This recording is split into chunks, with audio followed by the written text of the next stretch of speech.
설득을 위해 반드시 알아야 할 핵심 기술과 거절의 기술. 우리는 인생을 살면서 언젠가는 사람을 설득해야만 하는 상황이 필연적으로 오게 됩니다. 이 시대를 살면서 우리는 다양한 인간관계에 얽혀 있습니다. 그중 직장이나 사업을 하면서는 비즈니스 관계에서 기업의 이윤을 위해 제품을 팔기 위해 상대방을 설득시켜야 하는 상황이 오며 친구 간이나 가족 간에도 설득은 분명 필요할 때가 옵니다. 우선 설득이라는 사전적 의미를 찾아보면 설득자가 원하는 방향으로 다른 사람이 행동하게 하는 힘을 지닌 커뮤니케이션이라고 나와 있습니다. 즉, 상대방을 설득하기 위해서는 설득 대상에 대해 심리학적으로 먼저 알아야 합니다. 자, 그럼 어떻게 하면 상대방의 심리를 파악할 수 있을 것이며 마음을 움직이게 할 수 있을까요?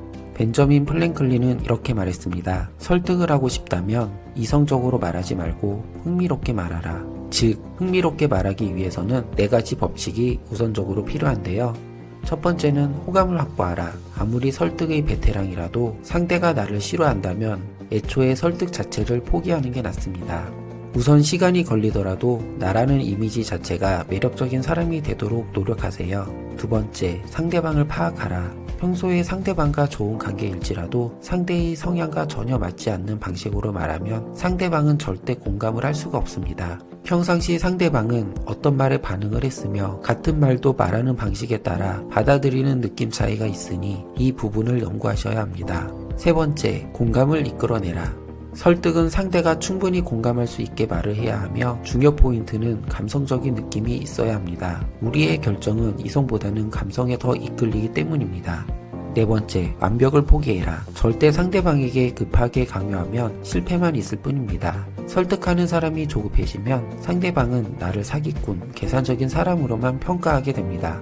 이 4가지 법칙을 잘 이용하는 유명한 설득가의 사례를 먼저 이야기해 보도록 할게요. 예전에 메이저리그 야구선수 박찬호와 추신수의 고액 연봉을 성사시켰던 에이전트 스캇 보라스는 추신수 선수의 FA 계약의 고액 연봉 계약 프로젝트를 위해 우선 추신수 선수를 원하는 구단과의 만남 전에 추신수 선수와 미팅 전 스캇 보라스가 가져온 프리젠테이션 자료를 보고 추신수 선수는 자신이 더 놀랐다고 합니다. 그 이유는 구단들로부터 비싼 연봉을 받아내기 위해 왜 이 선수가 최고의 몸값을 받아야 하는지 현미경 같은 분석 자료를 준비했다고 합니다. 이러한 설득 분석 자료가 가능했던 것은 스캇 보라스가 설립한 회사인 보라스 코퍼레이션은 7, 80명의 수학자, 통계학자, 나사 출신 공학자, 스포츠 심리학자들이 일하고 있었다고 합니다. 이런 다양한 전문가 집단이 만든 협상보고서는 보라스 고객 야구 선수들을 상세히 분석해 만든 자료 보고서를 다양한 구단 측과의 협상 테이블에 올려서 언제나 우위를 점할 수 있는 무기를 활용하고 있습니다. 미국의 전설적인 자동차 판매왕 조 지라드는 15년간 13,000대 계약을 성사시킨 자동차 판매왕입니다. 자동차 세일즈 계통에서는 기네스북에 12년 연속으로 올랐다고 합니다. 하지만 이분도 처음부터 잘된 것은 아니었다고 합니다. 조 지라드가 깨달음을 얻는 계기는 어느 날 친척 결혼식에 가게 되었는데 거기서 그가 본 것은 인간관계의 숫자였습니다. 결혼식 하객의 조문객 수가 대략 250명인 것을 확인한 후 확신을 갖게 됩니다. 즉, 사람의 관계는 평균 250명 정도 네트워크가 되어 있다고 생각한 것이지요. 여기서 조 지라드는 성공 철학인 1대 250의 법칙이 만들어지게 됩니다. 즉, 쉽게 이야기하면 한 사람에게 호감을 얻는 것은 그와 연결된 250명에게 호감을 얻는 것과 같다. 반대로 한 사람을 잃는 것은 그와 연결된 250명을 잃는 것과 같다고 말했습니다. 그리고 더 큰 깨달음을 얻는 계기는 다음과 같습니다.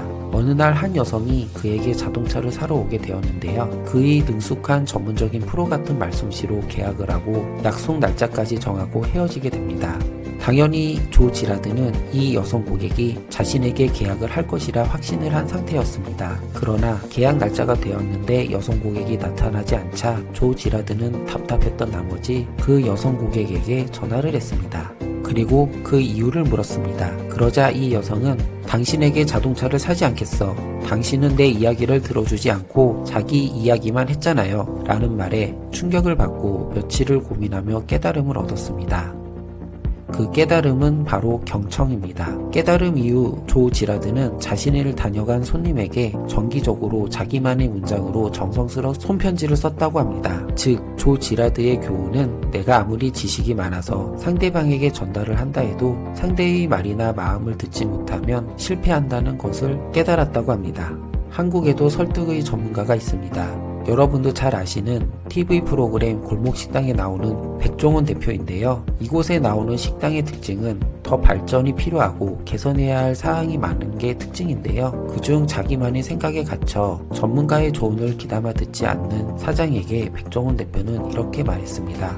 식당을 찾아오는 손님의 반응을 실험해보자. 음식을 다르게 만들어보고 A, B, C로 나누어서 일반 손님에게 어느 것이 맛있는지 테스트해보자. 여기서 백종원 대표의 이러한 설득은 식당 사장의 마음을 움직이려면 현실적인 판단을 보여주기 위해서였고, 지금껏 왜 이 식당이 문제였는지 현실적으로 보여준다면, 식당 사장님들의 그동안 좁았던 시야를 넓게 만들어 준다면 분명 마음을 움직일 것이라 생각했기 때문입니다. 여기까지 설득의 법칙을 설명드렸는데요. 지금부터는 이와 반대로 거절을 현명하게 하는 방법에 대해서 알려드릴게요. 거절은 말이 쉽지 정말 어려운 일입니다. 직장에서는 상사가 부하 직원에게 부담스러운 부탁을 하면 이런 상황에 거절을 하면 오히려 눈총을 받을까봐 억지로 승낙을 하는 경우가 생깁니다. 친한 지인과의 상황도 마찬가지입니다. 친한 사람이 어려운 부탁이지만 나의 현 상황이 부담되는 부탁인데도 상대방이 상처받는 생각에 억지로 승낙을 해야만 하는 상황이 오게 됩니다. 자, 그럼 어떻게 상대방이 상처받지 않게 부드럽게 거절을 할 수 있을까요? 우리가 이렇게 거절이라는 단어에 고민하는 이유는 단 한 가지입니다. 나라는 사람이 상대방에게 좋은 사람이라고 각인되고픈 본능입니다. 지금 거절을 하지 못해 내가 해야만 하는 일을 놓치거나 중요한 것을 놓쳐서 오히려 나 자신에게 독이 된다면 반드시 거절을 하는 것이 좋습니다. 현명하게 거절하는 방법의 사례는 다음과 같습니다. 첫 번째 포인트는 거절을 말할 수 있는 타이밍을 잡는 것이고, 너무 오래 생각을 하는 느낌을 주어서는 안 됩니다. 만약 긍정적인 부탁이라면 예시로 이렇게 말하는 것도 좋은 방법입니다. 아, 너무 아쉽다. 내가 며칠 전에 어떠한 사유로 여윳돈을 다 써버렸네. 며칠 전에 이야기했다면 빌려줄 수 있었는데 정말 안타깝고 미안하고 아쉽다. 이렇게 말하면 상대방에게도 나에 대한 부정적인 생각은 안 가질 것입니다. 그리고 살다 보면 나의 가치관에 반하는 부탁 요구가 있는데요. 이럴 때는 죄송하지만 이란 단어를 정중하게 쓰고 어떻게 할 수 없는 상황입니다. 또는 저는 술을 마시지 않습니다 등등을 말한 후에 이렇게 행동을 하지 않음으로써 내가 이루고자 하는 목적을 덧붙여서 말하는 것이 좋습니다. 많은 사람들은 거절 커뮤니케이션이 무례한 행동으로 생각하곤 합니다. 하지만 적절한 거절은 자신의 윤택한 삶을 위한 필수 조건이라는 사실을 명심하시기 바랍니다. 지금까지 좋은 사람으로 남고 싶다는 욕심 때문에 제대로 거절하지 못하고 일상생활을 방해받아 왔다면 지금부터는 거절하는 방법에 대해 고민해 보시기 바랍니다. 생각 속의 주머니 영상은 여기까지이며, 오늘은 상대방의 설득 기술과 거절하는 방법에 대해 알려드렸습니다. 생각 속의 주머니는 앞으로도 좋은 자기개발 동기부여에 관한 영상을 올리도록 하겠습니다. 앞으로도 많은 구독 부탁드립니다.